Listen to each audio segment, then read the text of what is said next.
Welcome back. You're watching Barely Sober Walker Talk, where we talk about the latest episodes of AMC's The Walking Dead. I'm Chris Jokas. I'm George Pecoraro. And tonight's episode was Season 6, Episode 11, titled Knots Untie. George, what do you give this episode? I give this episode, I would say, a 7.9. I think it was a good episode tonight. Oh, nice. Okay. As much as it didn't give away, nothing really intense happened or, people dying or something, but I thought it was, in all, I actually enjoyed watching the episode. Some things happened that needed to happen that would explain future episodes. Yeah, I enjoyed this episode too. I've actually been liking this half season a lot more than I've liked The Walking Dead in a while. Yeah, I feel like it's moving at a quicker pace than the other seasons. I'm actually going to go in a little lower than you. I'm giving it a 7.5 tonight. 7.5. Yeah, oh no. 0.4. Why? Why are you giving it? Why are you giving it 7.5? What do you feel? There were some parts that seemed a little cheesy tonight. That to me, I still really liked the episode. I love the setup. I love the comic book stuff they brought in, and I love how now Negan is becoming this name that he's throwing out, but they're not showing him yet. I love that build up. They've been name dropping him a lot. Yeah, it's cool. That's how it should be. Episodes. That's how it was in the books too. You heard his name for a long time before you actually met him. So I like that a lot. Okay, so the episode starts off with Abraham and Sasha. Right. He's kind of conflicted about her and Rosita, I guess. He's got a love interest going on. He's in a love triangle. He doesn't know what to do. Yeah. I don't know. I don't know where they're gonna exactly take it, really.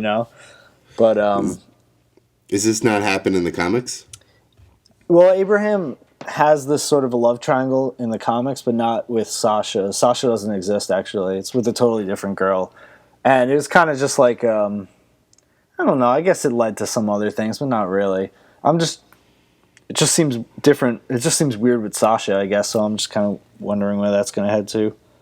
Right. I feel like there's a lot of new love stories going on. They really want you to get attached to some of these characters and their emotions. I think it's realistic, though, because they finally, have settled in somewhere safe. Right. They settled in, and they're getting comfortable, and then they're, also now they're looking for, their partner to actually grow the community. Because I saw online a lot of people were freaking out about Rick and Michonne, saying things, to the sense of, they didn't see it coming. And it made no sense, it was too rushed. And for me, it's they might not have, outwardly shown, but you could pick up on little hints, and you could see how maybe there were, two people that would be attracted to each other, but just they're such warriors that they couldn't, give in to that romance until they were in a safe place, and then they're I think it was just there was always there. It's just they were so focused on what they were doing that they never even thought they never even hit their mind until they start they all of a sudden they touched hands and had that crazy chemistry, and all of a sudden especially kissing. Rick and Michonne, they're so focused on their missions and whatever and survival.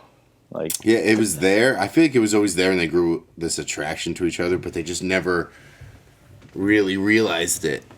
So what'd you think about Carl finding out? Well, he was having because this is his first real thing where his mother's getting replaced, right? Yeah. So it's he doesn't know what to do. Or, he handled it pretty well. He was just it's cool. Yeah, it's cool, and it was a father son thing. It was a more personal. I felt like that was a little TMI from Rick.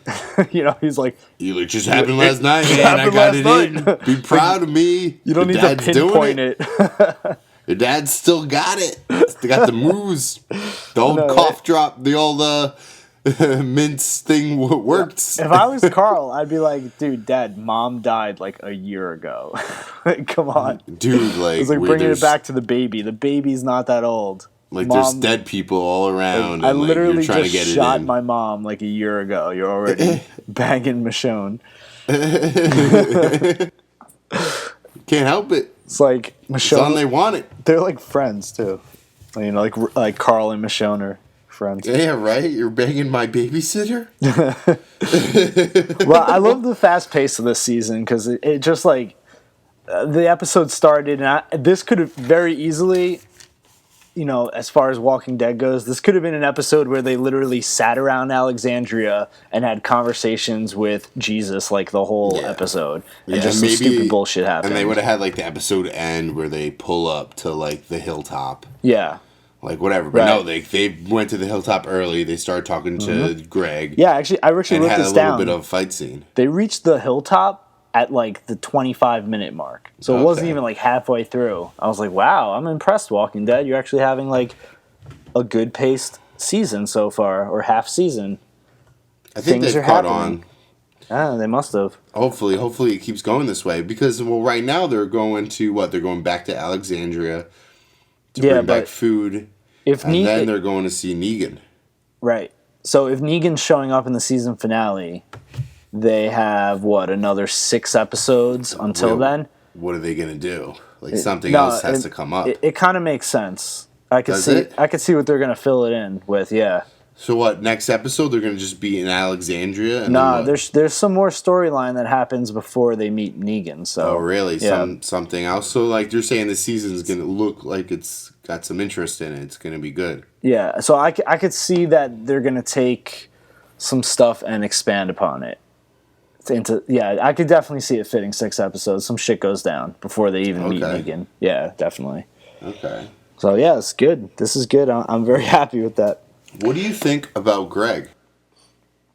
They did a good job. He looks like how he does in the books. He acts like it too. He's totally like he's definitely like a different character than we've seen on The Walking Dead before, I think. Yeah, he's kind of I wrote down like he's like a businessman. Yeah. Like, he's the whole time, like, he's, like, looking to wheel and deal. When he's talking to Maggie, especially the first time, when he says her name wrong, right? Yeah. The first time coming in, I was like, oh, that must have been a mistake. And then they start negotiating and talking, and then he says her name wrong again, obviously on purpose. Yeah. Did you notice that? Yeah, I did. He said he called her, I don't know, remember what he said the first time she walked in, but the second time he called her Natalie. Yeah, right. I obviously, to like insult her, like, I don't really care about you. Yeah. Really, and he's kind of really like making her the whole time. He's just kind of like making her upset and making her feel like he has the power. Right. Yeah. I kind of didn't think of it that way, but yeah, that makes sense. Yeah, it's like you're calling someone by the wrong name to show. That you don't really care about what they're doing or how important they are. Yeah, and he was even wearing a suit the whole time, which is like, who the fuck wears a suit in the apocalypse, Right.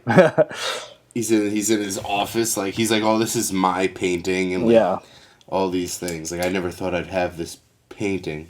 Well, let's back it up just a little bit, because I think my favorite part of the episode was just seeing like Team Rick back together, just seeing like the crew, like the A-team, like we haven't had an episode with just like the main cast, Rick, Daryl, Glenn, Maggie, Abraham. Who else was with them? I guess that's it. Oh, and Michonne, obviously. But like, yeah, that was pretty cool just to see them kind of have their own little mini episode about any dickhead Alexandrians like slowing them down, Right. They all know how to work well together. Yeah. So it's like there's no like discrepancy in like them being held back. Yeah. If you think, it was like, nice. Back in the early days of the show, every single episode was just a small core group of characters. But like basically since I guess around season 3, where they ran into like Woodbury and the governor, and then there was always like a ton of like Woodbury people at the prison, like and then Terminus. So there's always been like a lot of people around them. It was nice to just get an episode where it's just the core group.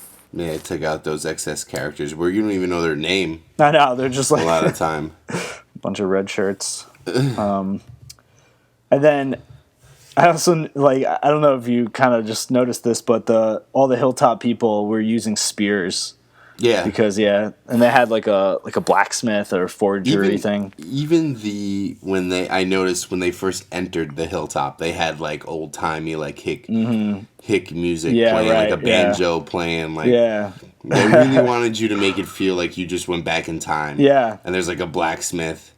That's cool though. It's cool, like change of of all the different communities they've seen. Everyone's been slightly different. Mm-hmm. As much modern as Jesus was acting, like you go back and they're scraping their t-shirts on like that washboard thing. Yeah, they're making spears and everything about that. About the hilltop kind of seemed like medieval or like 1800s. I don't know. I like that they went with that vibe. I guess it does have that vibe in the comic books too, but I never realized it as much. So, what do you think about like they keep putting in these Fear the Walking Dead like airplane little mini segments? Yeah, that Flight 496 or something. I kind of annoys me. Like I don't even want to see it. Stuff. Yeah, screw that shit. It's like, like when everything in The Walking Dead first happened, and then there was that confusion, and it's like, all right, well, come on, guys, it's like zombies, like you get it, right? Like, come on, like, and now we're at that point where like we get it, like they get it, there's zombies, people rising from the dead.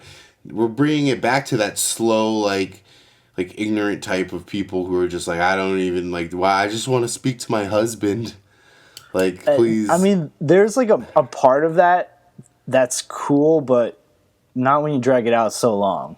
Yeah, it's just like I don't want to pay attention to all that. Like, I'm already past all that. Like, we're already at like how to survive, how to kill these people. Like, we got to negotiate and talk and like survive. But now we're going back to like the part that was like already bothering me that it took so long. And they were like, you're right. Like, we're happy that this second half of the season is picking up pace, and now we're going. Other shows are slowing it down. Yeah, well, it's just like if you want to watch Fear the Walking Dead, watch Fear the Walking Dead. If you don't want to watch it, it's kind of annoying that they keep putting like this little like snippets of like some mini series about an airplane. Like while you're watching the regular Walking Dead. I don't get it. So that's not a part of Fear the Walking Dead. No, that's just like a little mini series they're doing. Was it like online? It's not going to air on TV? So what's going to happen is that one of those characters, I'm not sure which one, from the airplane, is going to eventually be on season 2 of Fear the Walking Dead, and this is like their backstory that they're filming. I mean, that's interesting. Yeah, but it just kind of annoys me for some reason when it comes on. I don't know why. It does too. Yeah, I get it. You know what? They're just too short. If you want to show it all together, maybe I'll watch it, but I don't want to see like 1 minute of like a little teaser, like, oh, now he's in the bathroom. His wife wants to say I love you. It's 1 minute. Yeah, you haven't noticed that? Online episodes. They've been doing that every episode all season. I thought they would show it on their website. That's what the commercials are? Yeah, during the commercial breaks, they do a 1 minute segment. I think it's only 1 minute long. And they've been doing it all season. So what are they at, like 10 minutes now? Is it? 11 minutes. It's like boring. Just show it online. I know. Who cares, right? And they show that one commercial of the Fear the Walking Dead that I absolutely hate. Oh, where he's running? Yeah, I hate that one. Like, I don't know why. It just bothers me so much. Ever since even the first time I saw it, like, I hated it. And they're showing it again, and it's making me even more angry. Like, It definitely doesn't make me as angry as you, but I know what you're saying. It's like, no, it's like, there's just something about it that just I watch it and it just infuriates me. It's not like it's anything like I can point out like, oh, this is weird, like this guy, like, but like just watching it just puts me like in fumes for some reason. Like I can't even put my finger on it, like why, but it just does. All right. Like, let's move on. Let's move back to the Walking Dead that makes you happy. Okay, good. All right. I'm breathing. Deep breaths. Yeah. So they get to the hilltop. They deal with Gregory a little bit, and then my favorite part of the comics from this situation was when Rick has that line where he slits the guy's throat and looks at everyone. He's just like, especially because he's all just blood. He's just bloody, and he just killed a man. It's just like a normal day in the life of Rick Grimes. Yeah, just like, hey man, I didn't kill anyone today. It was a kind of slow day. yeah, exactly. But he's just that's just what he does. Like, he doesn't even think twice about it. Like, I know. Yeah. So that was great. I love that they added that in. Yeah. It's just classic Rick, just killing people. Like, how many? I wonder how many episodes there has been. And we got to look up the stats. How many episodes there have been or hasn't been where Rick hasn't killed or killed people? Yeah, well, he didn't kill anyone until like almost the end of season 2. Okay, from like. But then, like, once he got his taste of blood, it's just been nonstop. It's just like, I want to know his kill count. You know how like they say like there's soldiers that are like, I killed like 5. Yeah. I'm sure you could probably find someone's keeping count, but who knows how many people he's killing like in between seasons, because they do like time skips all the time. Oh, there's time skips, right? Yeah, you just got like this kill count. I've killed 3,000 zombies and 100 people. Remember when he macheted that guy in the face, like back in season 3? I remember prison? Back then being like, holy shit, yeah, back at the prison. Now we just like see Rick do shit like that all the time. You're just like, yeah, that's Rick. That's what he does. Yeah, Rick's just stabbing people in the neck. But yeah, that's cool though, just to see how far the characters have come, you know? You could say that there's not much character development in the show. Like I know people say that sometimes, but if you think about it, Rick was a totally different person back in season 1 to now. Yeah. And it's like sometimes, I mean, I feel like you don't need to explain like every little thing about each character. Like, you kind of got to fill in the blanks, I think, on your own. Yeah, that's what makes the discussion interesting. Like, you know, if you're describing every little thing, then it's just like, all right, that's just the show. It's just what it is. But if you're skipping, you fill it in the space with your imagination of what this character actually is or can do. Yeah, yeah. Which I think needs to be done more. Yeah, I mean, that's good writing. Walking Dead tends to hit things on the nose a little too much sometimes. Yeah, it's like, all right, I get it. Then I have no speculation to why. Yeah. They always have to have like the characters like say exactly what's going on. Sometimes it annoys me. It's like actually like bringing it back to the season, you know, mid-season premiere, when, you know, the wolf was like, he kind of had that like act of courage at one point, and then like we all saw it happen. Like, you don't need to actually say it, but then like the doctor girl, I forget her name, she's like, maybe you changed. It's like, you don't need to actually say it. Like, we get it. Like, we get that like he had like, you know, he might be still a good person inside. So Maggie took on a lot more of a leadership role in this episode. So that's kind of cool. She really did. She had like a little comeback episode, which was nice. Yeah, and you kind of figure out that Maggie can negotiate. Damn, she made that deal. Damn, she would have been a businesswoman if she wasn't working on the farm or living in this world. Yeah, because like in the first one, Greg kind of owns her a little bit and kind of takes over the control of the negotiation.